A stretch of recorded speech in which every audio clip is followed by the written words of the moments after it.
Hello students, this is reinforcement lesson for three-dimensional shape. This is unit 9 in which we have to identify prism and pyramid, their difference. We need to write and identify the name of three-dimensional shape. उनके हम faces count करेंगे, we'll count their vertices and their edges. So सबसे पहले मैं आपको prism और pyramid के difference समझाना चाहती हूँ. You need to keep two things in your mind. Prism और पिरामिड के डिफरेंस में प्रिज्म ऐसी शेप होती है, जैसे मैं एक एग्जांपल ले रही हूँ. I am taking an example of shape B. Prism के टू बेसिस होते हैं, they have two bases. Like या हम इस तरह से कह सकते हैं कि इसके दो ऑपोजिट एंड जो हैं वो आइडेंटिकल होते हैं. सो मैंने लेबल किए one base and the other base and they are identical. लेकिन अगर हम शेप डी को देखेंगे सो उसकी बेस और उसका ऑपोजिट पार्ट जो है, ऑपोजिट एंड जो है वो आइडेंटिकल नहीं है. So this shape B is prism and shape D is pyramid. Right.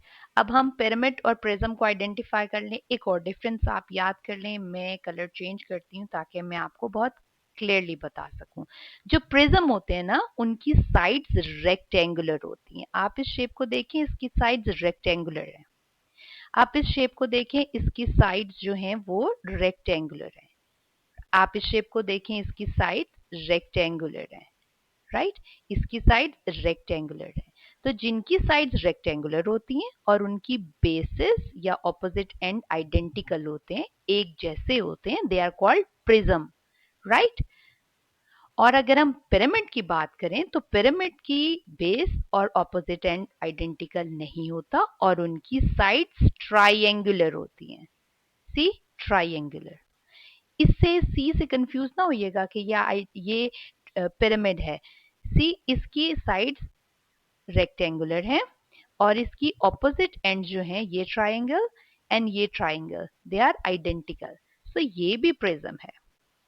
Right. Pyramid हमारे पास ई है. लाइक इसकी साइड्स ट्राइंगुलर है और इसकी बेस और ऑपोजिट एंड आइडेंटिकल नहीं है. एज को अगर हम देखें तो भी हमारे पास इसकी साइड्स ट्राइंगुलर हैं और बेस और ऑपोजिट एंड आइडेंटिकल नहीं है. सो इस तरह से हम उसको प्रिज्म और पिरामिड को डिफ्रेंशिएट करते हैं. अब आपके पास जो नेम ऑफ शेप आएगा ना, उसके टू पार्ट्स होते हैं.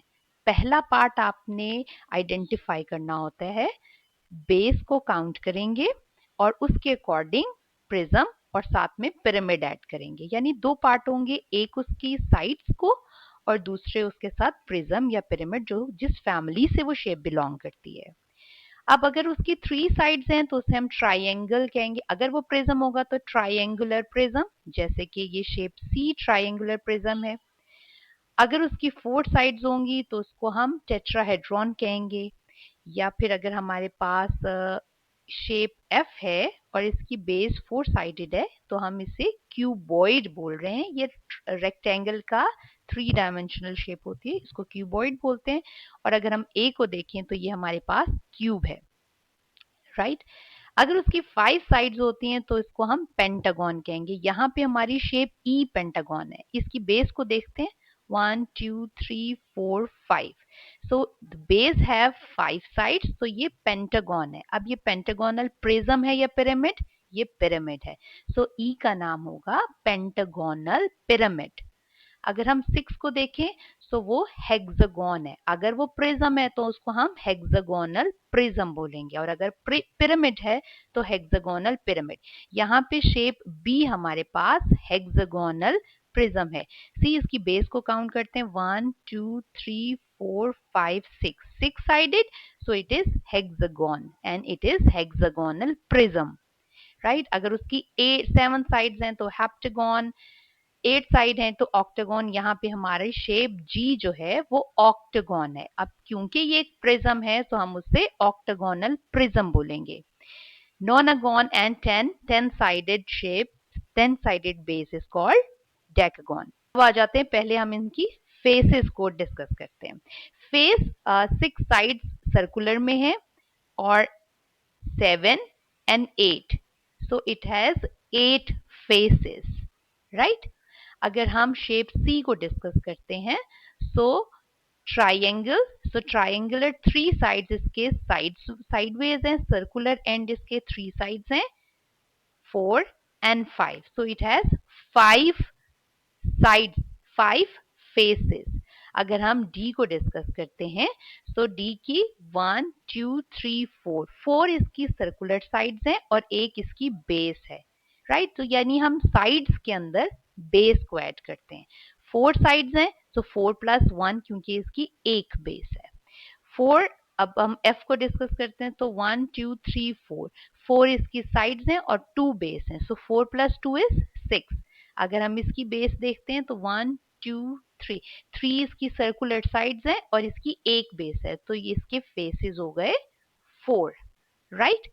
अगर हम G के फेसेस देखेंगे, तो 1 2 3 4 5 6 7 8 8 सर्कुलर साइड्स और 2 bases 1 and 2, so altogether it has 10 faces, right?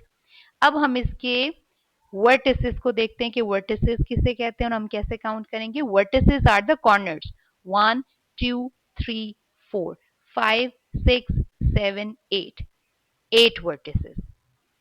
अगर हम शेप ई के वर्टिसेस को देख लेते हैं 1 2 3 4 5 and 6, so vertices are the corners। और फॉर चले हम ई को पहले सॉल्व कर लेते हैं। ई के हमारे पास फेसेस हैं 6 और इसके वर्टिसेस भी 6 हैं। एजेस आर द लाइंस, लेकिन उससे पहले अगर आपने फेसेस और वर्टिसेस को बहुत अच्छे से कैलकुलेट कर लिया है, काउंट कर लिया है, तो एजेस के लिए एक इजी ट्रिक है आपके पास। आप इन दोनों फेसेस या नंबर ऑफ वर्टिसेस को ऐड करें और 2 को माइनस कर दें। 6 प्लस 6 इज 12, 12 माइनस 2 इज 10, सो इसके एजेस जो है आपके पास वो 10 है। हम काउंट कर लेते हैं, इधर देखिए 1 2 3 4 5 6 7 8 9 10, ये मैंने आपके सामने एक पेंटागोनल पिरामिड बनाया है और उसके 10 एजेस हैं, राइट? सो इस तरह से हम एक और एग्जांपल ले लेते हैं ताकि आप को क्लियर हो जाए। चलिए सी की एग्जांपल लेते हैं।